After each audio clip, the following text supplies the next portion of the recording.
Leanne is involved with visual arts specialists in the primary school at Fraser Coast Anglican College. Good morning.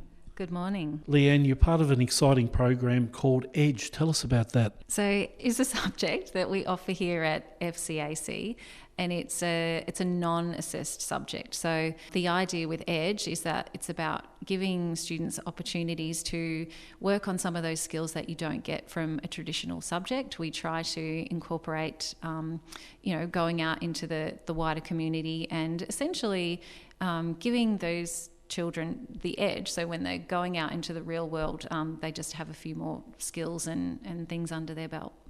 Another part of that program is Auslan. Yeah, that's right. So I had the opportunity to teach EDGE this semester, and the great thing is I have the freedom to choose whatever I'd like to explore with the kids, and we try to talk to the children about where their interests lie. And Auslan is the Australian version of sign language, and that's something that I'd always wanted to learn ever since I was young. And being a teacher, we're very, very busy, very time poor, and I thought what a great opportunity to learn it myself and then involve the students to learn along with me and just help reach out into the broader community that way.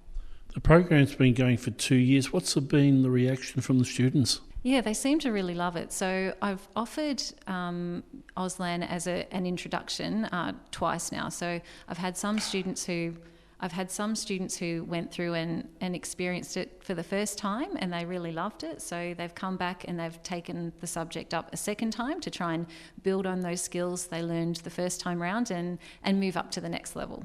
And the program itself is going to be ongoing? I hope so, yeah, as long as I continue to have the interest from the students. But as I said, the interest has been really strong so far.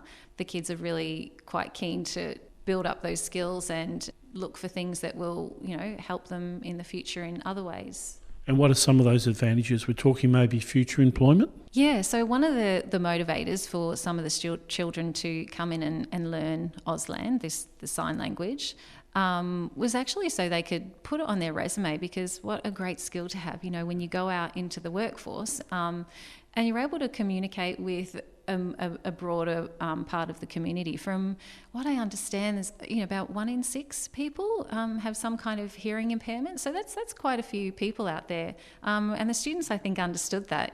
How great would it be if, even if I'm doing the most simple of tasks, like if I'm working behind a checkout and I have a deaf person who comes along to me, and to know that they're actually, I have the potential to ask them a question and understand the response. I think it was really exciting for some of the kids.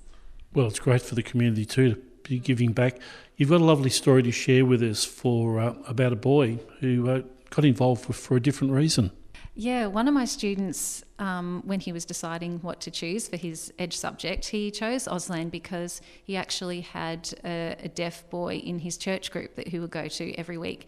And he was really excited about the opportunity that he could come to my class, learn Auslan, and then be able to take that back to church and actually communicate with this boy who he hadn't been able to communicate with in the past. Leanne, tell us about the overall objective of the program.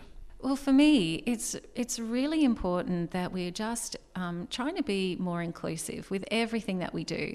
We never know when we might have a student who wants to come along and be a part of our school who's from the deaf community, or, as I said, people we're going to come across in our social circles or work opportunities. So it's really just about breaking down those barriers, I think, and being a lot more inclusive and really trying to lead to more equality. Leanne, it's an interesting process because you're learning the program as well as the students. Who has been helping you? Yeah, well, in the beginning, it was a real challenge for me to think, well, here's something that I really am interested to learn. How am I going to do it? So I started to do a little bit of research to see who was out there in the community that might be able to help me. I was able to I was given a contact for a lovely lady who is from the deaf community. Her name was Linnell, and she's a teacher of Auslan out at a Maryborough school. And she so kindly volunteered her time to come in to work with the students to help them practice their Auslan in a real scenario, because it's quite easy to do it when you're in a classroom and looking at a screen and practicing just with your friends. But when you're in the situation of having to do it in real life, it's a lot harder. You sort of feel quite on the spot. So the more practice we could get with people from the deaf community, the better, and it makes the experience so much more authentic for the children. I was also able to go online and find a company that is run 100% by the deaf community, and they were called the Auslan Company, and they have a whole series of online courses and tutorials where they sort of guide us through the process, introducing the kids to basic things like finger spelling, general greetings, talking about our favourite things, and all those things that you might talk about in a social situation.